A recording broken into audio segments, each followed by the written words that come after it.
है जिसने तुम्हें यूं रूपवंती कर दिया, जाने कितनों को इसी ने किंवदंती कर दिया। देखकर मुझको हंसो मत, मैं भी गब्बर था कभी, वक्त ने गब्बर से मुझको अब बसंती कर दी। मैं बड़ा होनहार था। हाँ, मुझको देखकर मेरी अम्मा, चाची, बुआ, मामी, मौसी सब यही कहती, देखो देखो इसकी आंख मुझ पर गई है, कोई कहती देखो इसके नाक मुझ पर गई, कोई कहती देखो इसके होठ मुझ पर गए हैं, कोई कहती हंसी, सब यही कहती ये मुझ पर गया है, ये मुझ पर गया है, ये मुझ पर। वो तो बाद में मेरे गजब के कारनामों को देख के सब पलटी मार गई। कहने लगी हराम ज्यादा पता नहीं किस पर गया है। मैं बिगड़ न जाऊं इसलिए मेरे बाप ने मुझको गांव वाले सरकारी प्राइमरी स्कूल में नहीं पढ़ाया। हाँ, मेरा एडमिशन एक अच्छे प्राइवेट स्कूल में कराया। पिताजी का ये अच्छा विचार था, मगर मैं भी होनहार था। उस अच्छे स्कूल की अच्छी पढ़ाई भी मेरा कुछ नहीं बिगाड़ पाई। मैं वहां भी अति प्रसन्न, 5वीं तक पहुंचते पहुंचते सर्वगुण संपन्न, पढ़ाई लिखाई छोड़कर हर विषय का विशेषज्ञ। फिर मेरे बाप ने घर पर 50 रुपए महीने का ट्यूटर लगा दिया। वो ट्यूटर मुझको 5 रुपए की पढ़ाता था, 45 की ठुकाई करता था। अच्छा, मेरे ठुकाई कार्यक्रम में मेरे पिताजी भी रेगुलर सहयोग करते थे। कभी कभी फूफा, मामा, मौसा जी भी अपना कीमती वक्त देते थे। मैं शाम को पढ़ता जरूर, फिर पिटता जरूर, फिर रोता जरूर। जिस रोज नहीं सुनते मेरा रोना, मोहल्ले वाले आके पूछते आज बबुआ की तबीयत खराब है का? जिस बार मैं पास हो जाता था तो पिताजी बाजार की किसी दुकान से मुझको नए जूते दिलवाते थे। हाँ, जिस बार फेल हो जाता तो खुद देते थे। इसी तरह बाल लीलाएं दिखाते हुए मैं इंटरमीडिएट में पहुंच गया। तो मेरे बाप ने मुझको नई मोटरसाइकिल दिलवा दी कि मैं ठीक समय पर विद्यालय पहुंच जाऊं। मैं ठीक समय पर पता नहीं कहां कहां पहुंच गया।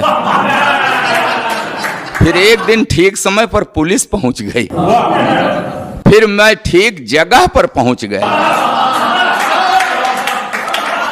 फिलहाल 6 महीने के बाद तिहाड़ की तीर्थ यात्रा करके वापस लौटा।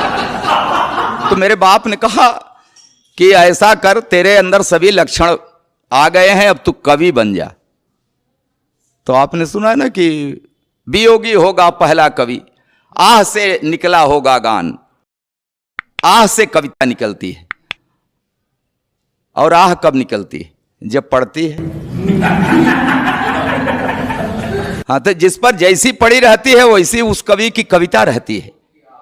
हाँ, जिन्हें बीबी ने पीटा करुण रस में गुनगुना गए, पिटे जो प्रेमिका से वो सभी श्रृंगार गाते हैं। जिन्हें पब्लिक ने पीटा बन गए वो वीर रस के कवि, जो थाने में पिटे हैं हास्य की कविता सुना। गृहस्थी को हमने जंजाल कहा है हमारे मनीषियों ने, वाकई जंजाल है। हाँ, हम ही लोग जानते हैं वो दर्द। रोज नया एक जख्म, जख्म भरने भी नहीं देती, कान पकड़ती मन का कुछ करने भी नहीं देती।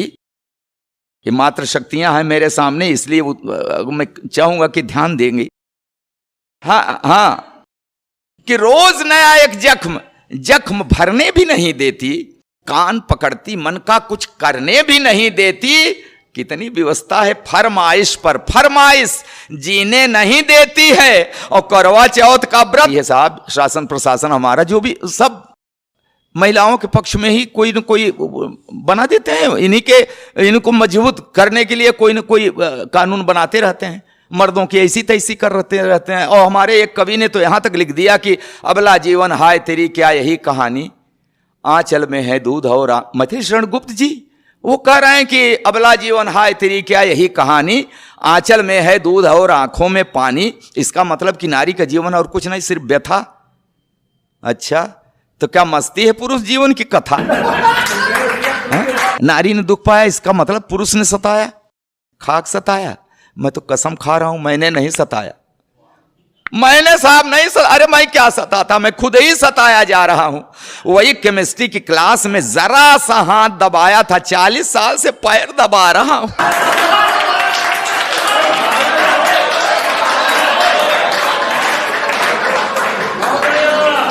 अच्छा, विदाई के समय रो रही थी।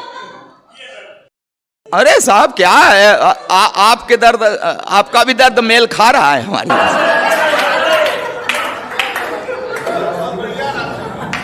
विदाई के समय रो रही थी, फूट फूट कर रो रही थी।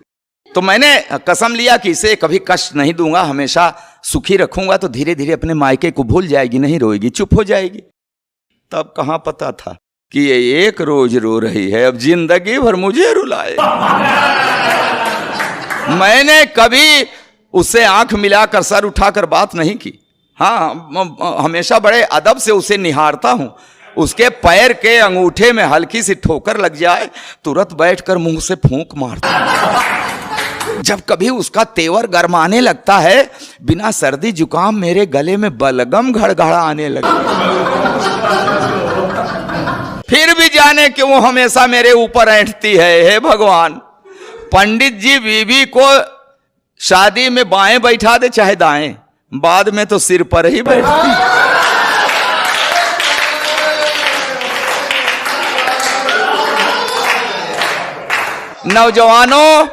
नौजवानों सुन लेना, ये जवानी की सारी मस्ती छूट जाती है। आई लव यू की क्लच प्लेट टूट जाती है। करो, पढ़ी लिखी है, तब से लेकर आज तक हर रोज सवेरे रामायण पढ़ती है, दिन भर महाभारत कर। हाथ दबाया था, 40 साल से पैर दबा रहा हूं।